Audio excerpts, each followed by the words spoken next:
நீங்க இருக்கிறச்சே எனக்கு ஏதோ ரொம்ப தைரியமா இருக்கு ஆஞ்சநேயா. நீ புறப்பட்டு போறேங்கிற. நீ போனா தான் காரியம் நடக்குன்னு எனக்கு புரியுறது. ஒரு நாள் எனக்காக கூட இருந்துட்டு போறியான்னு கெஞ்சறா. ஹனுமாருக்கு அழறதா சிரிக்கிறதா தெரியல.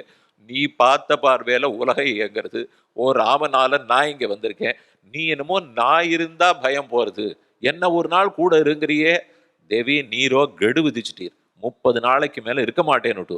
எனக்கு ஏற்கனவே மணி ஓட ஆரம்பிச்சுடுது. அதனால நீர் எப்படியாவது சீக்கிரம் நான் போயிட்டு தான் வந்தாகணும். விடை பெற்றுக் கொள்ளுகிறேன். அப்ப புறப்பட்டார். அந்த சமயம் மோதிரத்தை கொடுத்தார் இல்லையா? ஈதவன் கை மோதிரமேன்னு ஆழ்வாருடைய பாசம். இது ஒரு சரித்திரம் இப்படி சொன்னது.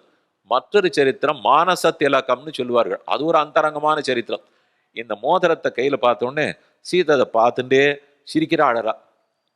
என்னவா இருக்கும்? ஏதோ இந்த மோதிரத்துல கதை இருக்கு போல் இருக்குன்னு மட்டும் ஹனுமாருக்கு புரியுறது. ஆனா என்ன கதைன்னு தெரியல. மறுபடியும் அது ஒரு கதையை தெரிஞ்சுன்னு போனார். அந்த கதையை போய் ராமனிடத்துல சொல்ல தெரிதான். ராமனுக்கு தாங்கவே இல்லை, அழுக வெடித்தது. என்ன கதை அது? ராமனும் சீதையும் ஏகாந்தமா அந்தப்புரத்தில் இருந்த போது நாட்டில் இருக்கச்சு அந்த 12 வருஷத்துல நடந்தது. கல்யாணம் ஆனது 12 வயசு. காட்டு கிளம்பினது 24 முடிஞ்சு 25. அப்ப நடுவுல 12 வருஷம் இருக்கா? அப்ப ஆனந்தமா குடுத்தன மழை இருக்கிறச்சே நடந்தது. ஒரு நாள் ஏதோ தெரியல, சீதை இட்டு இருந்த திலகம் பெரிய பொட்டு இட்டு இருந்தாலும் அது ராமன் விளையாட்டுக்காக கேலி பண்றேன்னு அப்படி தட்டி அழிச்சிட்டார். அவளுக்கு ஒரே கோபம். நான் ஒரு சுமங்கலி, என் பொட்டை நீ எப்படி அழிக்கலாம் அப்படின்னு நினைச்சு உங்க கூட பேசுறதே இல்லை அப்படின்னு 3 நாளா பேசவே இல்லை. ராமனுக்கு கோபம். ஏதோ கணவன் விளையாடினான்னா இப்படியாவது வினையாக்குவோ? என் விளையாட்டை போய் வினையாக்கினாலே இவளே பேசலைன்னா நான் ஏன் பேசணும் அப்படின்னு அவர் இக்ஷுவாகம்சம் கொழுந்து சர்வேஸ்வரன் பேசவே இல்லை.